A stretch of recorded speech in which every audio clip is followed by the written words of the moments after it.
Oi pessoal, dando continuidade aí ao estudo de grafos e árvores. Hoje, nesse vídeo, a gente vai ver um pouquinho sobre árvores de decisão, né? Primeiro vamos ver o que é uma árvore de decisão. Uma árvore de decisão é uma árvore na qual os nós internos representam ações, os arcos representam resultados de uma ação e as folhas representam resultados finais, né? Vamos para o exemplo que vai ficar melhor para ser entendido isso, né? A árvore de decisão, ela tem várias aplicações, claro, mas basicamente a gente vai ver duas formas de usar uma árvore de decisão. Como uma ferramenta para análise de algoritmo, né? Vou usar árvores de decisão como estruturas para a gente entender melhor o procedimento, o processo de algoritmos, e uma ferramenta para tomar decisão. Então, primeiro a gente vai ver a árvore de decisão como uma ferramenta de análise de algoritmo. Okay? Então, para começar, vamos pensar numa árvore de decisão de uma busca sequencial em uma lista de elementos não ordenados. Essa árvore ela não existe a implementação dela, né? Ela é uma estrutura conceitual que ela representa todas as ações possíveis de uma busca sequencial, de uma lista não ordenada. Então, como é que seriam as ações de uma busca sequencial? Eu vou comparar o elemento que eu estou interessado, x, com o primeiro elemento da lista. Se encontrou, se for igual, beleza, achei. Se não for, eu faço o quê? Comparo com o próximo elemento. Se for igual, achou. Se não for, vai para o próximo. E assim sucessivamente até o final. Certo? Nessa árvore, o que significa o comprimento da raiz até uma folha qualquer dessa? Então, por exemplo, aqui se eu pegar no x igual a L3, o que significa o comprimento desse nó aqui, dessa folha? Significa exatamente o número de comparações que eu precisei realizar para encontrar esse elemento. Então, a altura da árvore, como aqui a árvore eu estou analisando todas as possibilidades, a altura da árvore vai ser o número de comparações de uma busca sequencial no pior caso, que é não encontrar o elemento. Ok? A busca sequencial é bem simples, né? Mas é só para a gente ilustrar aí o conceito. Na busca binária, como é que seria? Como é que funciona uma busca binária? A busca binária eu comparo o elemento com o elemento do meio. Estou pensando aqui numa busca binária com 8 nós, tá? Desculpa, com 8 elementos. Vou comparar x com o quarto elemento da lista. Se for menor, eu venho para a esquerda. Se for maior, eu vou para a direita. E assim sucessivamente eu vou partindo a lista em duas e fazendo as comparações. Então, a altura dessa árvore vai ser o número máximo de comparações para a busca binária. Por exemplo, a altura dessa árvore aqui aqui embaixo eu vou ter 1, 2, 3, 4. Então, 4 comparações é o número máximo de comparações que eu vou fazer para uma busca binária de 8 elementos. Né? Essa é a ideia aí do uso de árvore de decisão. Essa árvore, lembrando que ela não está implementada, é só para a gente entender esse processo aqui. Tá? E se eu, a altura, então vamos tentar entender melhor um pouquinho de árvore de decisão para uma busca binária. Se eu tiver uma busca binária de uma árvore de n nós, qual vai ser a altura dela? A pergunta correta seria: qual a altura de uma árvore de busca binária para uma árvore cheia? O que é uma árvore cheia? É uma árvore que tem todos os nós possíveis no último nível. Tá? O último nível aqui, eu tenho todas as folhas possíveis. Agora, repara que eu estou perguntando a altura. Então, eu tenho o número de nós e quero a altura, certo? Por que eu quero a altura? Como eu acabei de falar, a altura vai representar o número de comparações no pior caso da busca binária. Então, se eu fizer uma comparação 2 a 2, se eu encontrar essa altura, eu sei quantas comparações eu vou fazer no pior caso, certo? Só que para fazer isso eu vou fazer o contrário. Eu vou calculando o número de nós por nível e o número de nós total, certo? Para cada nível. Então, por exemplo, se eu tiver uma altura, uma árvore de 0, né, que eu só tenho nível 0, com altura 0, eu tenho um nó só, que é a raiz, né? Número total de nós, 1. Se eu tiver uma árvore com um nível, no nível 1 eu tenho 2 nós, a partir da raiz eu tenho 2 nós. Total de nós, 3. No nível 2 eu tenho 4 nós. 4 nós no segundo nível. Total de nós, 7. No nível 3 eu tenho 8 nós, total de nós, 15, que é exatamente essa árvore que está aqui. E se eu tiver no nível K? O número de nós do nível K vai ser 2 elevado a K, como a gente pode ver aqui a progressão. É claro que isso pode ser provado, e tem exercício, um dos exercícios da sessão passada é exatamente provar isso. E eu quero saber o número total de nós. Repara que, de maneira muito simples, o número total de nós é o número de nós de todos os níveis. Então, essa somatória dessa progressão geométrica, certo? Somatória da progressão geométrica. O primeiro elemento é 1, a razão é 2, certo? E eu tenho K mais 1 elementos. Essa somatória, o resultado dela vai ser 2 elevado a K mais 1 menos 1, certo? Então, o número total de nós para uma árvore binária cheia com altura K vai ser 2 elevado a K mais 1 menos 1. Só que eu tenho o número de nós e eu quero K, eu quero a altura. Então, isolando aqui, passo um para o outro lado, tiro o logaritmo, né, para simplificar. Então, eu tenho que K, a altura, vai ser log de n mais 1 menos 1. Lembrando que esse log aqui é base 2, tá? Porque a potência aqui é base 2. Então, o que significa essa conta que a gente está fazendo aqui? Significa o seguinte: se eu tiver uma lista com n elementos, e essa lista está ordenada, e eu vou aplicar um algoritmo de busca binária, no pior caso, esse aqui é o número de comparações que a busca binária vai fazer, certo? Que é exatamente a árvore, né? A estrutura de árvore da busca binária. Então aqui a gente tem uma cota inferior para o algoritmo de busca, que seria a seguinte: qualquer algoritmo que resolva um problema de busca em uma lista com n elementos, comparando o elemento desejado, x, com os elementos na lista, tem que fazer pelo menos log de n mais 1 comparações no pior caso. Essas duas barrinhas aqui, para quem não conhece, é uma função piso, é a função que arredonda para baixo. Basicamente é isso, né?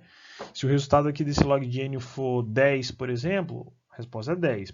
Se for 10,1, a resposta é 10. Essa barrinha aqui se chama função piso, ela arredonda para baixo, certo? Então nota que o algoritmo de busca binária ele faz exatamente essa quantidade de comparações. Então o algoritmo de busca binária ele já é um algoritmo otimizado para busca de elementos, tá? Então ele já é considerado um algoritmo ótimo, ou seja, você vai encontrar pequenas variações dele, mas nada que tenha uma complexidade inferior a dele. Basicamente é isso aí. Tá? Então o algoritmo de busca binária já é um excelente algoritmo para busca de elementos numa lista. Continuando aqui, a gente vai ver como que constrói uma árvore de busca binária, certo? Eu tenho uma lista de elementos, aqui embaixo um exemplo, e como é que eu construo uma árvore de busca binária? Funciona mais ou menos assim: eu percorro cada elemento da lista. O primeiro elemento vai ser a raiz, porque a árvore não existe, eu estou construindo, então o primeiro elemento vai ser a raiz. O elemento menor se o elemento que eu tenho for menor do que o nó, vai ser filho à esquerda. Se for maior, vai ser filho à direita. Como assim? Então eu pego o primeiro elemento, 5. Crio a raiz da árvore. O próximo elemento é 8. 8 é maior do que 5, então eu ando para a direita. Não tem nenhum nó, então eu vou criar o 8 e colocar o 8 à direita do 5.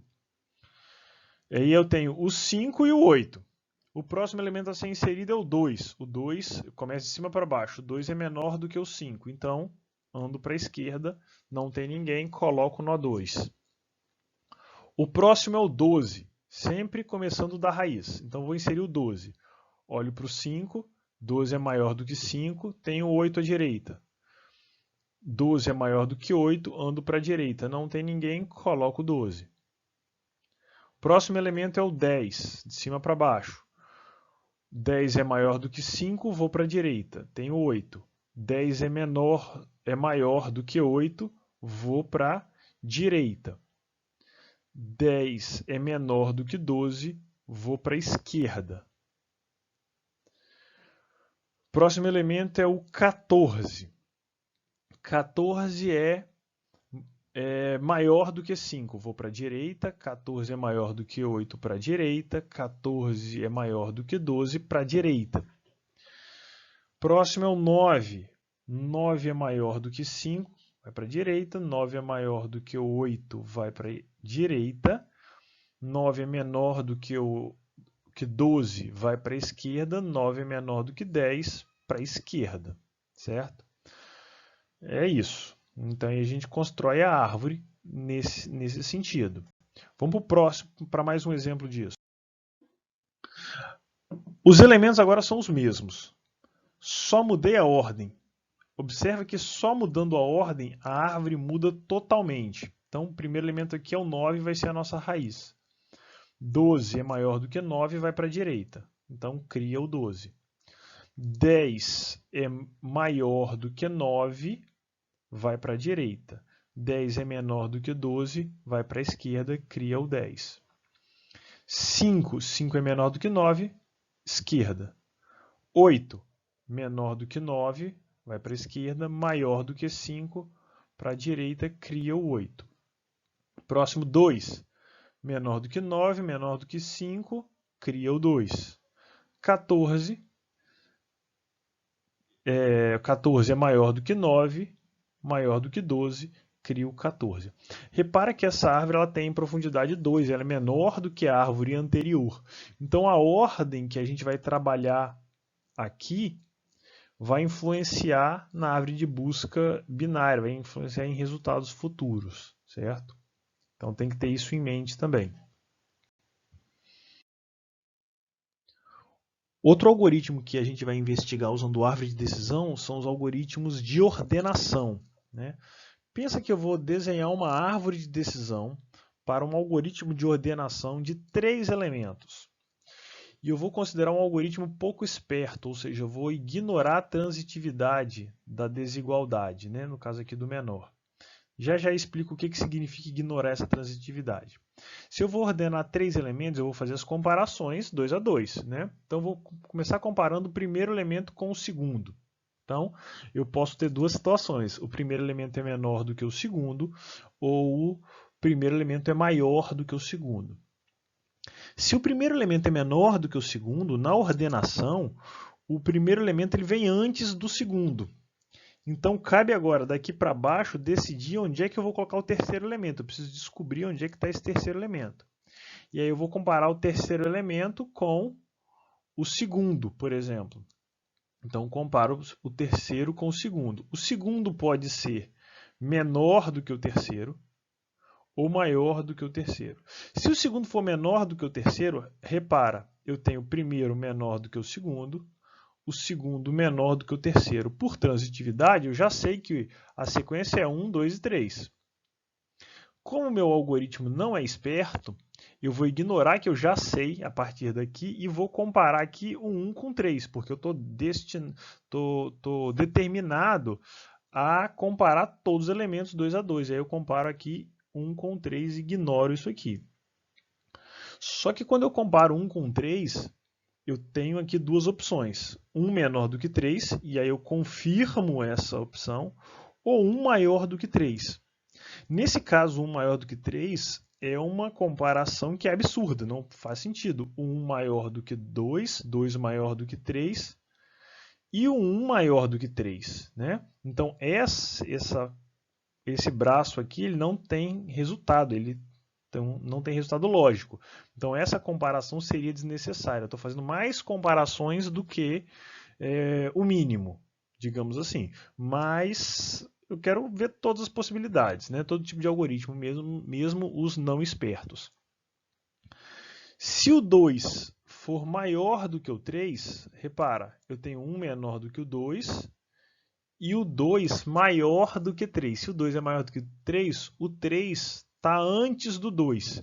Então, o 3 só pode estar aqui ou aqui. E aí eu faço uma comparação com 1 para poder decidir se 1 é antes ou depois do 3. E aí descubro aqui a ordenação. Posso ter 1, 3, 2 ou 3, 1, 2.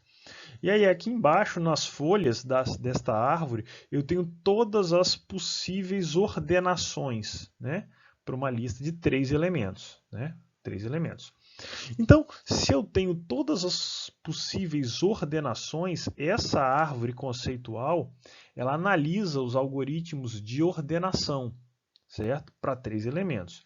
A altura da árvore vai me dar o número de comparações, né, para um algoritmo de ordenação. Então, para eu chegar nessa folha aqui, eu passei por 1, 2, 3 comparações, certo? Eu tenho 3 comparações aqui para descobrir quantas a ordenação, para descobrir quem seria essa folha aqui.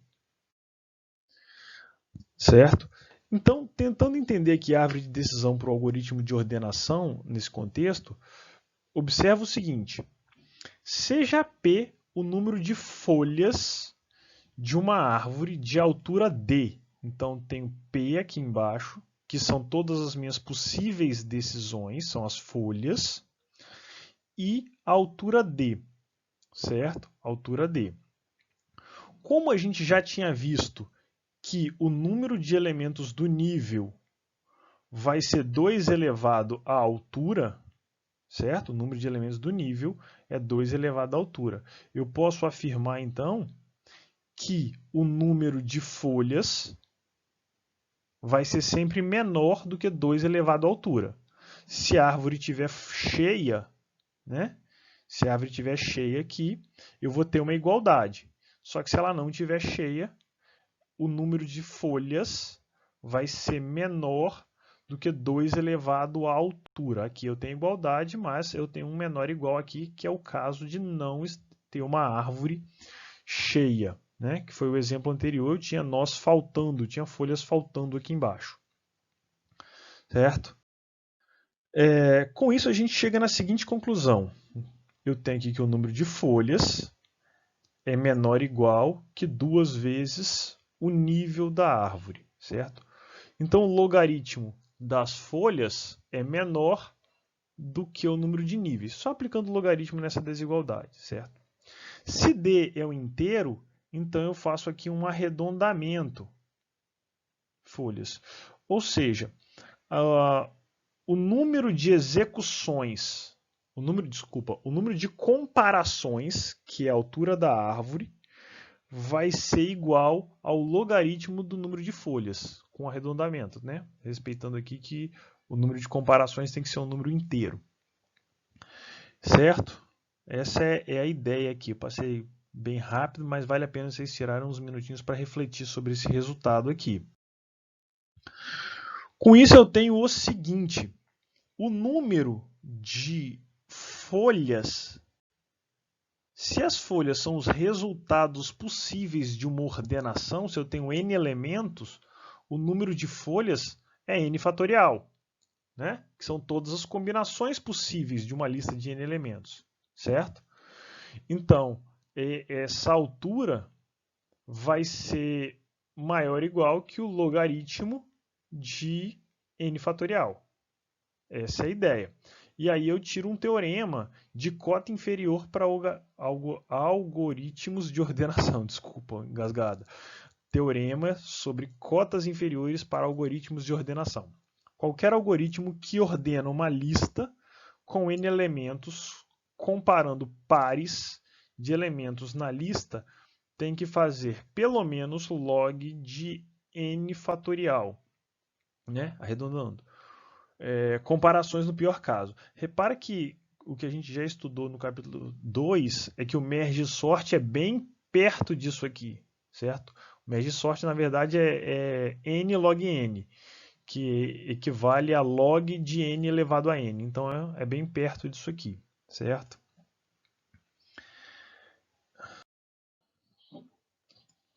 Feito isso, né, a gente conclui o uso de árvore de decisão como uma ferramenta de análise. A gente analisou algoritmos aí de busca e ordenação, né, usando árvore de decisão.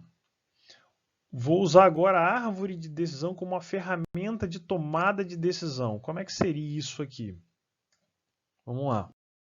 Então, pensa só que eu quero classificar animais, nesse caso aqui, nesse exemplinho.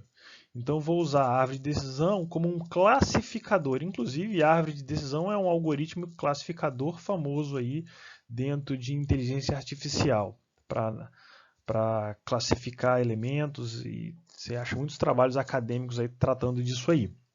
Então, eu faço, só para lembrar a árvore de decisão, o nó interno são ações, os arcos são resultados das ações e as folhas são os resultados finais. Então, pergunto, tem pena? Sim ou não? Se sim, eu olho para o comprimento. Se for menor que 30 centímetros, pomba. Se for maior que 30 centímetros, falcão. Se não tem pena, eu olho para as patas. 2, 4 ou 12. E aí tem macaco, cavalo, centopeia, seriam as decisões aqui embaixo, né? Só para ilustrar isso aí. Vamos montar uma árvore dessa a partir de um exemplo, para a gente entender melhor. Eu peguei aqui uma tabela de classificação de célula. Aí na tabela é olhado alguns atributos da célula e eu quero classificar se essa célula tem algum problema ou não. Então, estou olhando para o núcleo, cauda, cor, membrana e aí a classificação, o atributo que é o classificador. Então, tenho aqui células com letargia, burpoma e célula saudável. Eu quero classificar olhando para a característica da célula, para as características da célula, eu quero classificar. Aqui é relativamente simples, porque eu tenho 4 atributos e é bem direto, mas tem sistemas aí que tem 30 atributos, 50 atributos, 100 atributos, então imagina que a gente precisa de um sistema computacional para poder montar isso aí. Então vamos lá fazer essa análise. Vou começar analisando cauda. Então cauda pode ter uma ou duas. Já não coloco aqui nas minhas tabelas as caudas porque eu já tenho a classificação delas, né? Então, olhando só para as caudas, eu divido o problema em 2 agora. Eu preciso classificar aqui e preciso classificar aqui. Então, já dividi em 2 tabelas aqui, menores. Depois da cauda, eu vou escolher um lado, né, um nó, e vou olhar para o núcleo. Então, núcleo posso ter 1 ou 2. Repara que quando eu faço isso e observo uma cauda, um núcleo, todas as células com essa condição de uma cauda e um núcleo, todas elas têm letargia. Então, eu já tenho uma decisão aqui, certo? Se eu tiver 2 núcleos, eu ainda não consigo decidir, mas se eu tiver um núcleo, eu já tenho uma decisão aqui, eu já sei que é uma célula com letargia. E aí eu agrupo aqui os resultados, porque eu já tenho a decisão tomada sobre o atributo que eu tenho interesse. Ok? E continuando, depois do núcleo, se eu tiver 2 núcleos, eu vou olhar para a cor. Então eu tenho uma célula com letargia e 2 células saudáveis. Cor clara, eu já consigo diagnosticar letargia. Cor escura são células saudáveis, certo? Então, para encontrar se uma célula tiver uma cauda, 2 núcleos e for escura, ela é saudável. Se eu tiver 2 caudas, ainda precisa fazer análise. Vamos lá, qual vai ser? Vai ser de núcleo. Se eu tiver núcleo, olhando para o núcleo, se eu tiver um núcleo, ele é saudável. Se eu tiver 2 núcleos, são células com burpoma. Então observa que aqui eu tenho dois tipos de células saudáveis. As saudáveis são células com uma cauda, 2 núcleos escura ou 2 caudas e um núcleo, certo? São os grupos aqui de células saudáveis. E aí a gente usa apresenta um exemplo de uso de árvore de decisão. Árvore é uma árvore de decisão aqui para tomada de decisão aqui sobre célula, na verdade, sobre diagnóstico de célula. E aí, na nossa listinha mínima de exercício, como de costume, aí para vocês exercitarem aí a árvore de decisão.